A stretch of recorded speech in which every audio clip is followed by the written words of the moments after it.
As I get further into my professional development, I continue to interact with a greater variety of people across a variety of different environments. I formerly worked as a server where I was getting to engage with people on a more relaxed level, and then I transitioned into a sales role where I was needing to create specific profiles for different demographics, groups of our subpopulation, groups and subpopulations, so I could best understand how to deliver a pitch to people in those different groups. And in such, regardless of the context, every single time there exists a smidge of anxiety. And that's natural. That's something that everyone experiences, although that casts outwardly in different ways.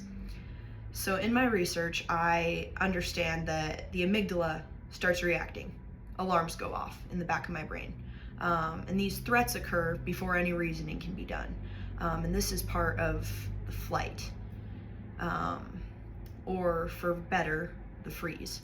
So, when you start having that flashing, that alert, your brain's pausing its conscious reasoning.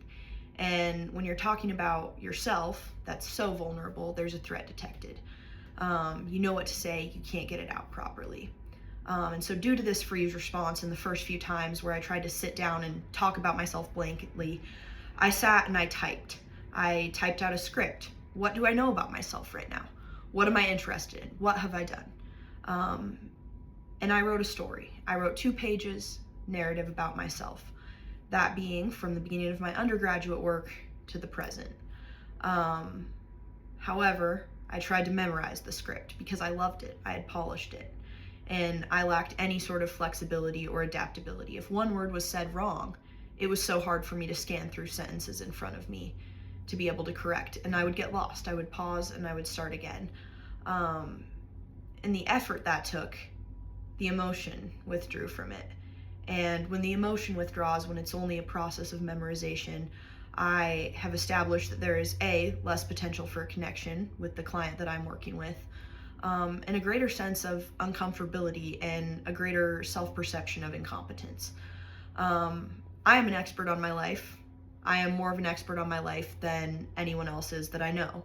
And I realize the best way to show that to people is by telling them a story to bring them shared experience. Oh, you experienced this emotion too.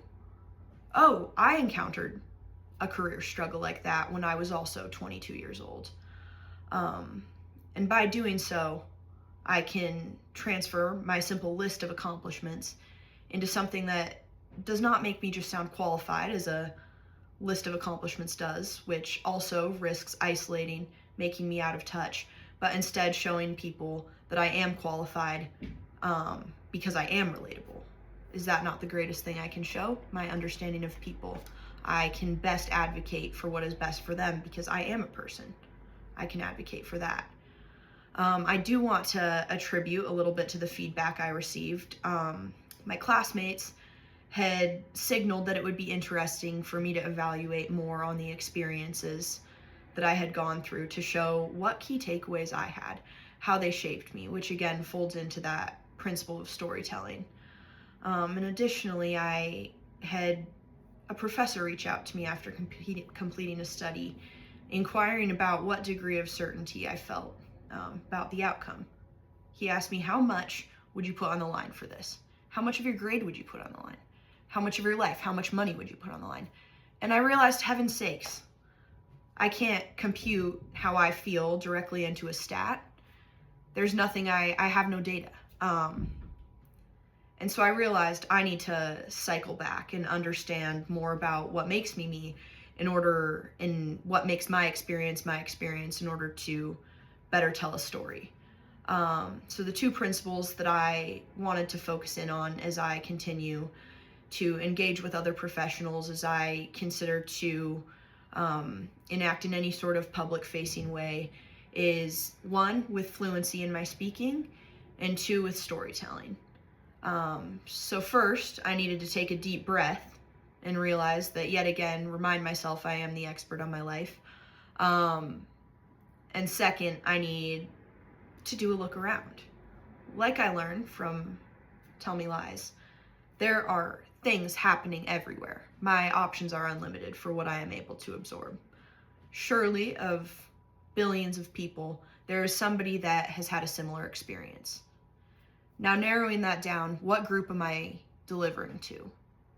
Who in that group can I see right now that may have some similar experience to me, whether that be a job, whether that be my age?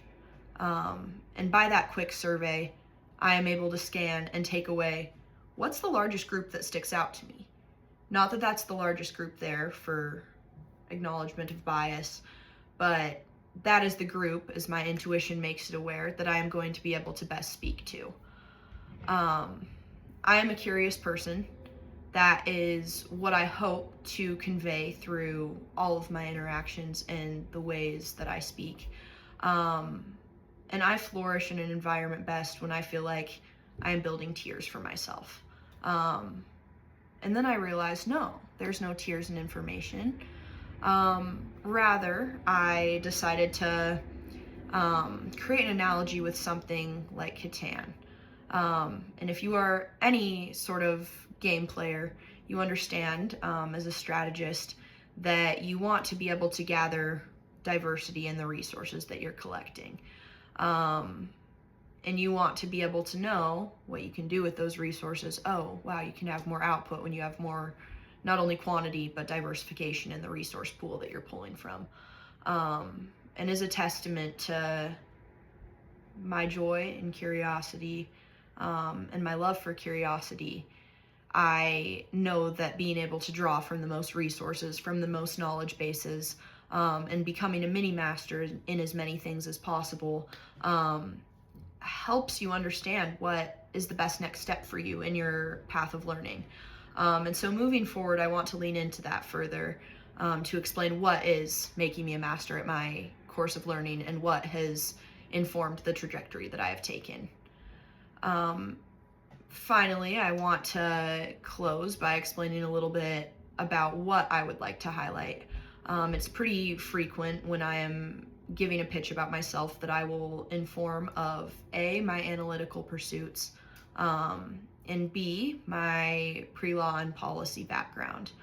As I stepped into university life, I had always craved solving things, being able to draw pieces together to explore different routes of thinking, to provide people with a solution that maybe they were unable to access on their own, or bridge people together.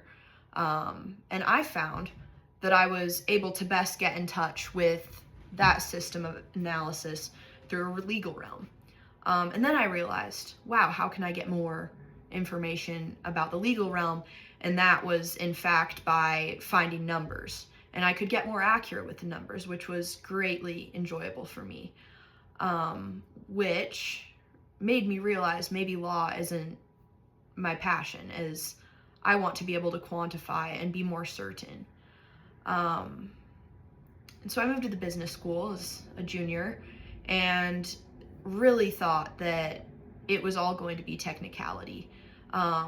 And the whiplash that I experienced was rather prominent when I realized again that it's not only numbers and it's not only this humanity logic, and I found the way that they fit together, which is in a form of patterns that I could quantify, which has informed each individual pursuit that I have proceeded to follow, being in operations and AI. With providing some context into my curiosity and my resource diversity in background, I feel that I can deliver a far stronger pitch than listing off the organizations that I've worked for and the roles and titles that I've held at them. It has been wonderful getting to see more about how other people interact to inform my own.